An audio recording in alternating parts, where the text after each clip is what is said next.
Hello बच्चों, perfect पारिजात classes में आप सभी का फिर से स्वागत है। बीते कुछ दिनों से हम लोग यूट्यूब से अवेलेबल नहीं थे, यूट्यूब पर अवेलेबल नहीं थे। आज हम लोग क्या करेंगे, नया टॉपिक समझने की कोशिश करेंगे। आज जैसे कि बोर्ड पे आप लोग देख रहे होंगे, लिखा है standard hydrogen electrode, that is see. समझेंगे कि ये इलेक्ट्रोड क्या है और ये इलेक्ट्रोड हमें क्या बताने की कोशिश करता है। सबसे पहले आप लोग ये बताइए, जैसे कि आप सभी पढ़ भी चुके हैं कि हम लोग क्या करते हैं, सेल का ईएमएफ निकालते थे। और जब आप सेल का ईएमएफ निकालते थे तो वहाँ पे क्या करते थे, दो इलेक्ट्रोड लेते थे। एक कैथोड होता था, दूसरा एनोड होता था। कैथोड पे आप कैथोड पे आप रिडक्शन करवाते थे, एनोड पे आप ऑक्सीडेशन करवाते थे। जहाँ पे ऑक्सीडेशन हो रहा है तो वहाँ पे उसका पोटेंशियल जनरेट हो रहा होता है, ऑक्सीडेशन पोटेंशियल। जहाँ पर रिडक्शन हो रहा होता था वहाँ पर उसका पोटेंशियल जनरेट हो रहा होता है। तो आप अगर सेल का ईएमएफ निकालते थे तो दोनों का डिफरेंस निकालते थे। क्लियर? बट यहाँ पे कुछ अलग है। जैसे हम आपसे कहें कि अगर किसी भी सिंगल इलेक्ट्रोड का पोटेंशियल हम निकालें तो क्या सिंगल इलेक्ट्रोड का पोटेंशियल निकालना पॉसिबल है? ऐसा पॉसिबल नहीं है। क्यों? क्योंकि किसी भी सिंगल इलेक्ट्रोड का पोटेंशियल निकालना पॉसिबल इस वजह से नहीं होता है क्योंकि वहाँ रेडॉक्स रिएक्शन नहीं हो पाती है। आपको पता है कि ऑक्सीडेशन की प्रोसेस और रिडक्शन की प्रोसेस हमेशा साथ साथ होती है, तो सिंगल इलेक्ट्रोड का पोटेंशियल निकालना पॉसिबल नहीं। तो हमारे पास क्या अवेलेबिलिटी है, कैसे हम किसी भी सिंगल इलेक्ट्रोड का पोटेंशियल निकाल सकते हैं, उसको समझने की आज कोशिश करेंगे। क्लियर? सो सबसे पहले आप ये जानिए स्टैंडर्ड इलेक्ट्रोड के बारे में, उससे भी पहले जानिए रेफरेंस इलेक्ट्रोड के बारे में।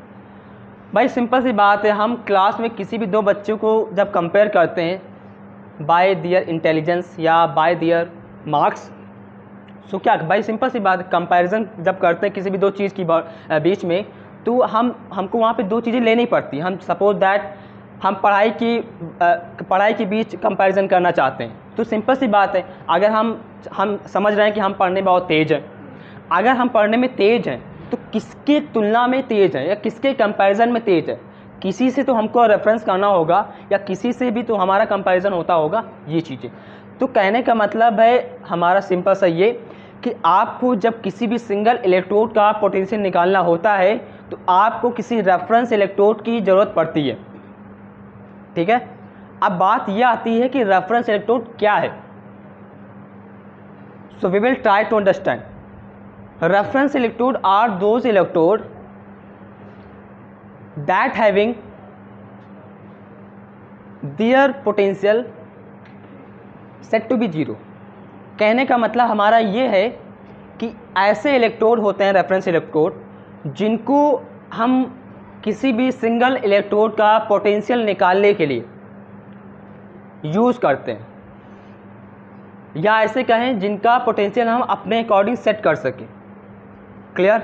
ये चीज़ें तो रेफरेंस इलेक्ट्रोड आपको समझ में आ गया। ऐसे इलेक्ट्रोड जिनका यूज़ किसी भी सिंगल इलेक्ट्रोड का पोटेंशियल निकालने के लिए किया जाता है और जिनका पोटेंशियल हम अपने अकॉर्डिंग सेट कर सकें। क्लियर? ओके।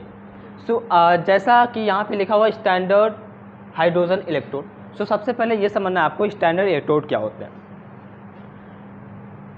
उन्हीं रेफरेंस इलेक्ट्रोड में से आपका एक स्टैंडर्ड इलेक्ट्रोड होता है जिसका नाम है स्टैंडर्ड हाइड्रोजन इलेक्ट्रोड, जो कि आपके कोर्स में है, वो हम पढ़ने की यहाँ कोशिश करेंगे। ठीक है ना?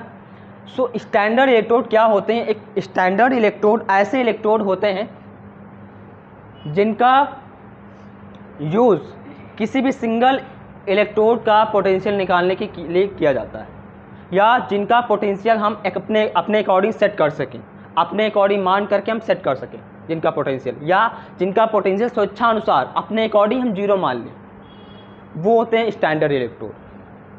वहाँ पे स्टैंडर्ड कंडीशन लगी हुई होती है। भाई ऐसे इलेक्ट्रोड स्टैंडर्ड कंडीशन पे तैयार किए जाते हैं। स्टैंडर्ड कंडीशन क्या होती है वो देखिए। स्टैंडर्ड कंडीशन की बात करें तो यहाँ पे तीन स्टैंडर्ड कंडीशंस होती हैं। सबसे पहले 1 एटमॉस्फेरिक प्रेशर, उसके बाद 25 डिग्री सेल्सियस टेम्परेचर, देन उसके बाद 1 मोलर कंसंट्रेशन, जब भी किसी इलेक्ट्रोड को इन कंडीशन पे तैयार किया जाता है तो उसे मानक इलेक्ट्रोड बोलते हैं, स्टैंडर्ड इलेक्ट्रोड।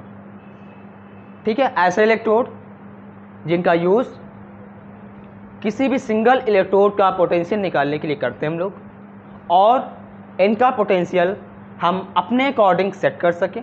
दैट मीन कि हम जीरो मान सकें। होता नहीं किसी का जीरो, पोटेंशियल किसी भी इलेक्ट्रोड का जीरो नहीं होता है, वो हम अपने अकॉर्डिंग सेट करके मान सकते हैं। You have to understand. Okay, so आपके कोर्स में जो स्टैंडर्ड इलेक्ट्रोड दिया गया है उसका नाम है स्टैंडर्ड हाइड्रोजन इलेक्ट्रोड, जैसा कि आप लोग यहाँ पे देख रहे होंगे, स्टैंडर्ड हाइड्रोजन इलेक्ट्रोड। क्लियर?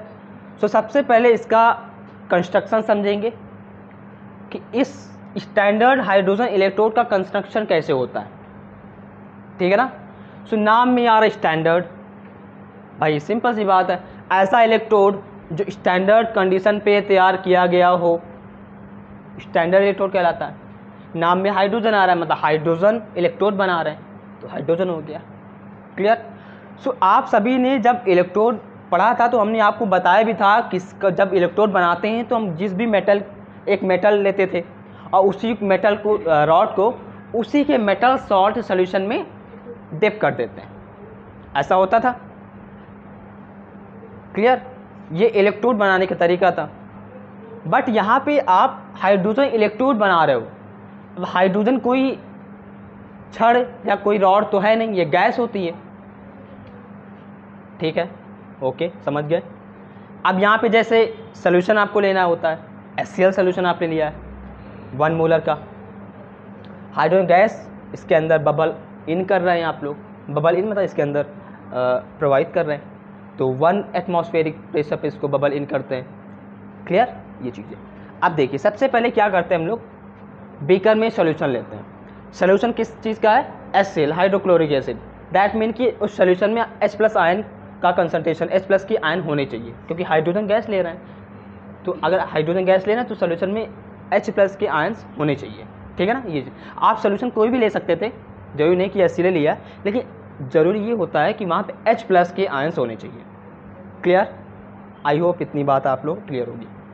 आगे समझते हैं। अब यहाँ पे जो आप लोगों ने HCl लिया हुआ है वो 1 मोलर कंसंट्रेशन पे लिया हुआ है, मतलब स्टैंडर्ड कंडीशन अप्लाई कर रहे हैं, नाम में स्टैंडर्ड आ रहा है, सो स्टैंडर्ड कंडीशन ले रहा है, 1 मोलर कंसंट्रेशन इसका लिया हुआ हमने। ओके, समझ गए सर। अब इसके बाद क्या करते हैं हम लोग, सबसे पहले इस सॉल्यूशन में प्लैटिनम के वायर के माध्यम से एक प्लैटिनम प्लेट को हम डिप कर देते हैं, क्योंकि हमको प्लैटिनम वायर के माध्यम से प्लैटिनम की प्लेट क्यों ले रहा है, क्वेश्चन यहाँ पे ही आ रहा है। बिकॉज यहाँ पे हाइड्रोजन गैस का इलेक्ट्रोड बना रहे हैं। अब गैस कोई रॉड तो है नहीं कि उसको ऐसे डिप कर सकें, प्लैटिनम की मेटल ही हमने ली है यहाँ पे। अब प्लैटिनम की मेटल क्यों ली है, क्योंकि प्लैटिनम एक नॉन रिएक्टिव मेटल है, ये क्रियाशील नहीं होती, रिएक्टिव नहीं होती है। दैट मीन इसकी एड्जॉर्प्शन कैपेसिटी सबसे ज़्यादा होती है, गैस को एड्जॉर्ब करने की कैपेबिलिटी या कैपेसिटी ज़्यादा होती है, इसीलिए हमने यहाँ पे प्लैटिनम लिया है, प्लैटिनम की प्लेट ली है।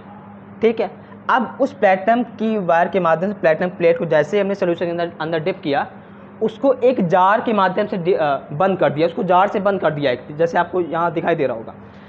यहाँ पे कांच की हमने ग्लास ट्यूब ऑफ ग्लास लिया हुआ है, कांच की नली ली हुई है, उस कांच की नली के माध्यम से हमने क्या किया है, प्लैटिनम की प्लेट को एक जार के माध्यम से हमने बंद कर दिया है कि अदर कोई रिएक्शंस ना वहाँ पे हो सके। ठीक है ना? ओके, अब यहाँ पे हल्का सा होल कर दिया हमने, और उस होल के माध्यम से हमने हाइड्रोजन गैस को अंदर बबल इन किया है, मतलब अंदर प्रोवाइड किया है। क्लियर?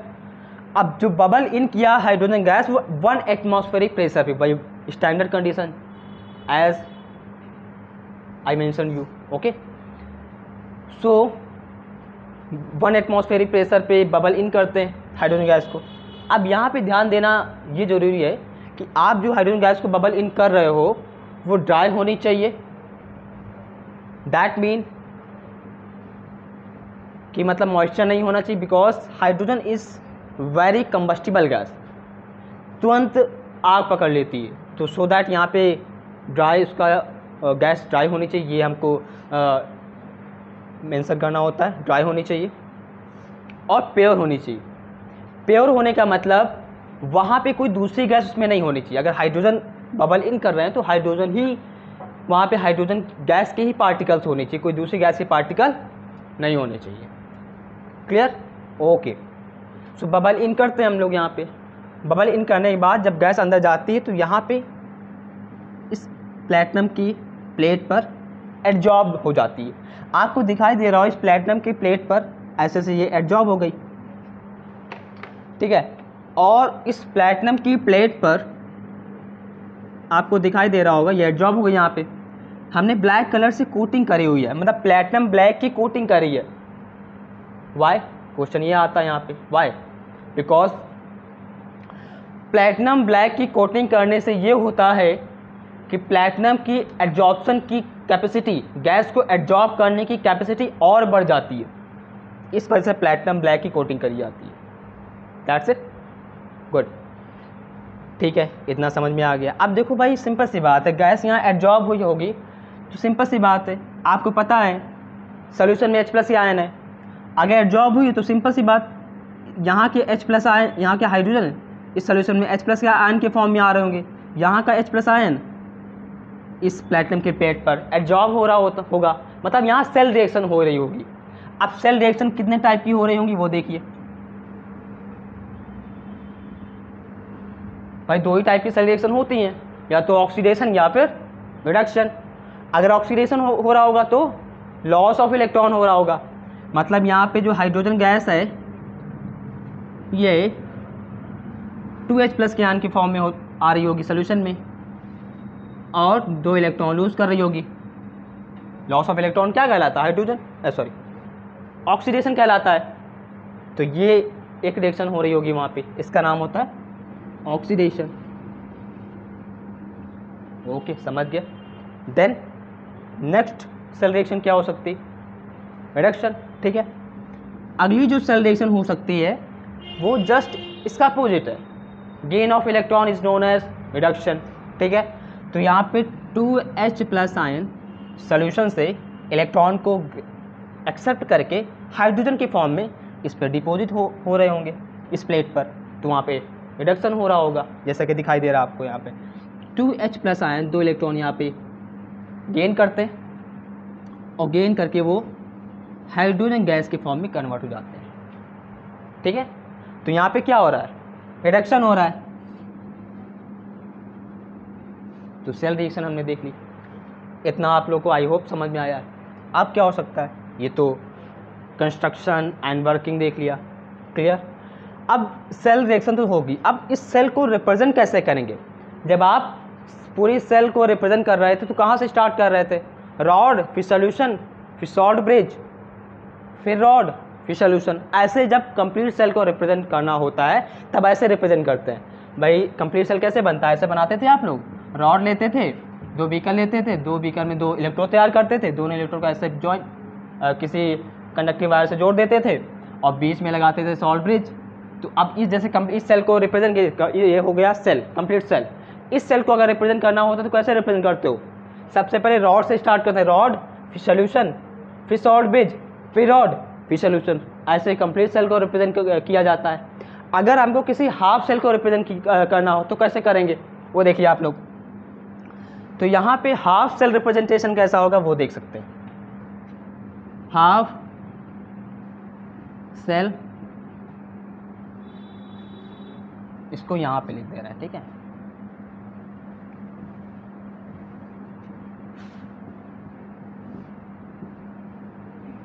Half cell